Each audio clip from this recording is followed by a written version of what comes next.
Why do people stuff up sometimes when it matters most? Why do people stuff up simple skills that they can do 99% of the time when the pressure comes on?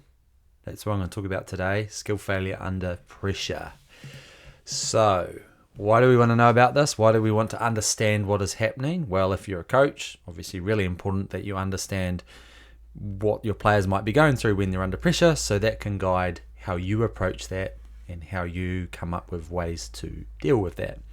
Obviously, for a performer, I think it's important as well to understand what's going on in your mind, so that can then direct you towards behaviors that are going to be optimal for performance under pressure, rather than the opposite. So when we look at skill failure under pressure, we're looking largely at an attentional thing. So it's what we're focusing on, what our brain is concentrating on in that moment. Pretty basic. So pressure, what it does is it can cause a distraction. So we focus on, or we can't focus on what we need to, or it actually causes us to focus too much and focus on the wrong sort of things, which we'll go into. But what is pressure? Why does it come up? We have the word pressure itself. It's kind of an invisible thing. It's kind of hard to define. It's probably different for different people. But in general, it's because there's an outcome. It's really important, and it may have a high consequence. Like some extreme sports, the consequence might be death, or significant injury, things like that. But often there's a perceived high importance, so the individual thinks that this is a very, very important moment. So that can be anyone from a 10-year-old to a professional athlete, because it really is how that person is considering it or viewing it, perceiving it. So then you have an intense desire to do well because of that. It's important. You want to do well. Makes sense. And then as a result of that, you have high levels of arousal, just kind of that nervous system excitement, energy. And then the kind of negative interpretation of that might be called, it's called anxiety. So, which people obviously heard that word, but we can divide it into cognitive anxiety, which is the thoughts, the doubts, the fears that you have, versus somatic, which is what you actually feel. So sweaty palms, racing heart, shaky, feeling butterflies, all those things that come alongside the cognitive side, but more those sensations that you actually feel. Some people feel a lot more of that, less cognitive, and some people it's like all at once, all of that. So it's different for the individual. But what that leads to then is a distracted mind sometimes, or a over-focused or self-focused mind, and then sometimes an avoidant mind. So the person wants to just get out of there. We'll go into the distraction method of failing under pressure first. And that's when anxiety is a distraction for the individual. So basically they can't process efficiently. The worries are occupying what we call a working memory, or you might have heard of as short-term memory, which is basically the stuff that you need to use to operate day to day. Like basically you could think of it as like holding a phone number in your head as you try and remember it to write it down, or an email address or something like that. It's the memory that kind of we use, but it's not stored for long periods of time. And it's kind of how we make sense of all the tasks in front of us. So that worry depletes the resources available for you to deal with a task that's in front of you. And a simple way to think about that is, say if you've got some social anxiety and you're in a big party or something, and you're meeting new people and you're worried about how you look, and you're a bit feeling self-conscious, and all the stuff's racing through your mind, and maybe there's some somatic anxiety there, you're feeling the nerves, you might forget the name of the people that you're introduced to, because the anxiety is kind of a distraction and you don't have as much working memory available to remember that name. Some people might have experienced that. And this is kind of generally accepted as a reason why we fail under pressure for tasks that require a use of working memory. So this might be decision-making tasks in sport, but really well researched in tests. So performance in exams and high-pressure situations academically when you need to be able to perform or think on the spot. And then most people might go, yeah, but sports, it's a skill that you don't really need to think about. You don't need your working memory. That's exactly right. So we are using a different type of memory when we perform automatic skills in sport. It's called procedural memory. And that leads us to fail through self-focus. Or you might think of it like over-focus. So you're thinking about it too much. And you're trying to control a skill which is already automatic. And the term paralysis by analysis is a good one because that's kind of what's happening. You're not fully freezing up, although that can happen to some people, but you are experiencing, I guess, a skill which normally is fluid and easy to do, becomes chunky and really hard, and you are thinking really too much about it because you really want to do well. There's that intense desire to do well, so that generates your focus onto your skill and how to do it, rather than, just being able to perform it like you normally would have. Procedural memory, it's implicit. It basically means it's automatic. You don't think about it. It doesn't require any conscious thought. People often then get caught up in that and they think that they have to be thinking about all this stuff because they want to do it well. So they're like, I need to really concentrate on it and think about it. So sometimes as a coach, if you're telling people to really focus and concentrate in pressure situations, they could be interpreting that wrong and actually trying to consciously think through the skills that they're doing, which is a problem. It's going to cause them to stuff up, like in this example, or with this theory of self-focus. Which obviously makes sense because, in terms of experts being more vulnerable to failing because the skills are more automatic, they're not normally having to think about them. Yeah, so I think it's helpful to go through a little picture of the brain and what, just understanding the different parts of neural real estate, so to speak, that we're operating from in these pressure situations. So if you see the green part there, prefrontal cortex, that's where a lot of that explicit knowledge, the stuff that you consciously think about, all the verbal linguistic activity, the executive function, basically the working memory, that's predominantly in that front area of the brain. So if you were learning a skill, you'd be using that area because you're really consciously monitoring it. Whereas when you, over time, through repetition, you encode a skill, it becomes automatic, and it goes to the other areas of brain like basal ganglia and cerebellum. And effectively, that's just like going deeper. You could simply put it as going deeper into your brain, and therefore becoming more animalistic, maybe, or just more automatic. Is the best way to think about it. So that can help give you the picture. It's like, well, when you monitor a skill, it should be really performed from this automatic place, from this deeper part of your brain. But you start using the prefrontal cortex, that green area, because you're like, I really want to do well, and I'm feeling all this pressure, and I need to make sure that I do well. So I'm using this front part of my brain when actually this skill's pretty well encoded in me. I've been doing it for 10 years or whatever the case. So we use the example there with walking. It's a skill, motor skill.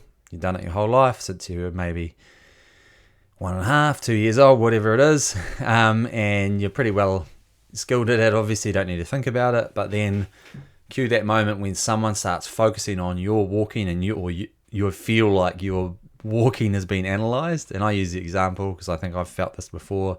When you're walking up on stage to like graduate or accept an award, you start thinking about the way that you're walking, and then it feels all chunky and you can't, I can't remember if I've actually fallen over in a situation like that, but that probably has happened. And, that skill just isn't as fluid when you're overthinking and you're focusing on it.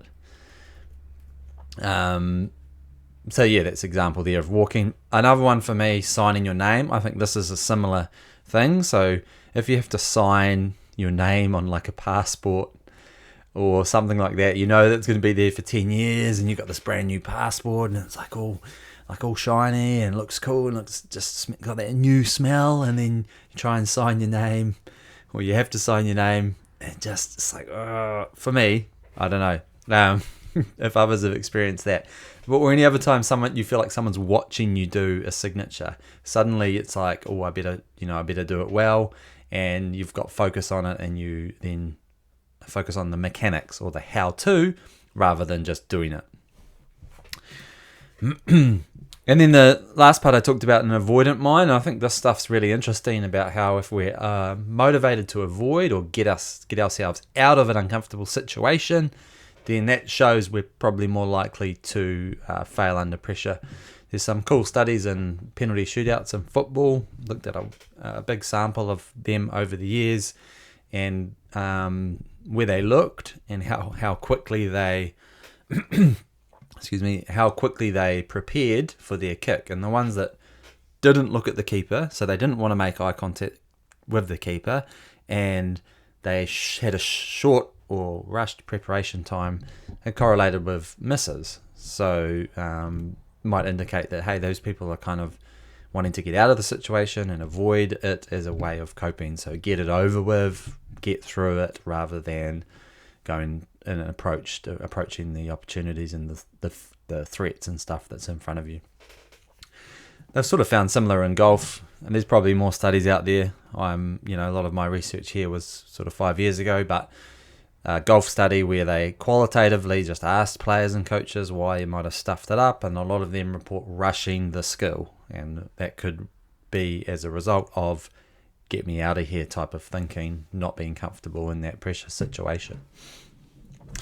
So it's the old thing of trying to avoid failure rather than approach success, trying to play for a win versus trying to play to not lose. And that's actually, there's the same guy, Guy Jordet, studied this in penalty shootouts where you had to, with the situation, if they got the kick, led to them not losing, and it carried on the shootout, but it didn't mean that they won, versus a kick where if they got it, they would win.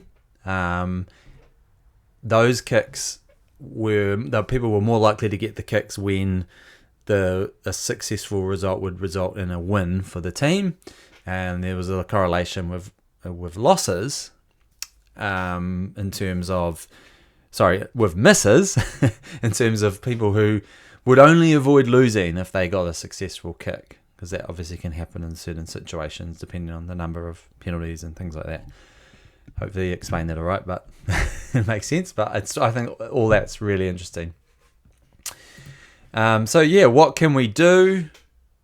This is the stuff a lot of people want to skip to, but knowing how we fail under pressure, here's some things that you can try maybe as a coach, also as a performer, that might help you deal with pressure better, be able to perform at your best when it matters most. First one I put up there is kind of like a disclaimer, because it's what a lot of people say. They'll be like, focus on the process. Yeah, but that might actually, hopefully now, cause you to actually focus on the process of how you do a skill, which is a problem. So we don't want to talk about focus on the outcome in terms of like the result and all that future stuff, but really focusing on like things like the target, like what are you actually trying to achieve by doing the skill rather than the process of the skill. So there's a kind of paradox there where, we want to focus on the process sort of in the longer term sense with our trainings and all that sort of stuff. But when we're really in that moment, it's kind of wanting to focus on what we're trying to achieve. So we're letting our body decide how it does that rather than trying to consciously control our body to do it. So target, not mechanics. Routines can be helpful for certain people. I do a lot of work coming up with pre-performance routines that are optimized, that don't have technical cues in them. Golf coaches, I know you love it, but if you can hold back on the technical stuff for performance, they're going to be a bit more robust under pressure, we would hope. The keywords, mantras, things like that can just help you just snap back to like you're flipping that to the other part of the brain. So you're going, I've got this, I don't need to control it. And some words like that can be helpful. Little you call them like little tricks, I guess. But you got to practice them. It's not instant. But like occupying your brain with a song or counting or just something. I actually, funny enough, just thought about, I do this when I'm getting held underwater by a big wave, and you don't want your brain to go into sort of this state of like panic. When you're surfing and you're sort of like, get me out of the water. And I start just doing the alphabet as a way of just like trying to calm the mind. It's not the same, but similar, just occupying that mind so you're not perceiving it in a, or you're not going to overthink it. You're not going to self-focus on the skill and explicitly monitor it. Implicit learning from the start. So this is Rich Masters' stuff. He's at Waikato University now, but it's really cool just to think about, hey, if we actually learnt the skill without all that explicit knowledge of it, like how to do every single element of it, then could we have a skill that's more robust under pressure? And he did find that in the research he did. So practicing with analogies, one of them like following the hypotenuse line of a right angle triangle for a tennis forehand. So you might coach it in a traditional way, where you start with talking about maybe the footwork to get in the right position, and then backswing and how you want your racket to be angled, and all that's getting really technical, and then you're giving that person all that explicit knowledge, which then if they go back to under pressure could stuff it up. So it's a way of coaching to teaching analogies, which is pretty cool and interesting, I think. And then little stuff like changing the grip. So you've got a grip which is familiar to you. Maybe you were taught that in golf, and then just switching it up, which sounds like, what? No, why would I do that? I've got a routine. I do everything the same. But there is, and I don't know the exact mechanism of why this works, but there is some evidence to show that can be just like change your grip a little bit under pressure, that can just make you do it and not be susceptible to choking or stuffing it up. What I really think is cool to look at as well as a humour. It's underused as I think it's undervalued in high performance sport. It can really snap us out of this tendency to really overfocus and overthink things, and then talking about going towards pressure, being comfortable with it. I guess comfortable might be the wrong word, actually. Being willing to be uncomfortable, willing to be in those situations, knowing that that's where the magic happens. That's kind of why people watch sport and people play sport, is for how you perform in those moments. Rather than obviously having a mindset of like, oh, pressure's here, it's bad, we don't want to be here, let's get out of here, let's end it as quickly as possible. And coaches need to be careful in the language they use in those situations as well. I always like to encourage coaches to say, this is where we want to be, rather than tending towards like, oh, let's just end this, let's just get it over with, all that sort of thing, and or don't feel pressure, or that sort of approach. Pressure's invisible, just ignore it, because if they're feeling it, you telling them to ignore it is like, well, they should avoid it and not have it. Good luck with that. Exposure, thinking about bringing pressure situations, even small amounts. You can't replicate pressure completely, but can you bring more pressure into your trainings?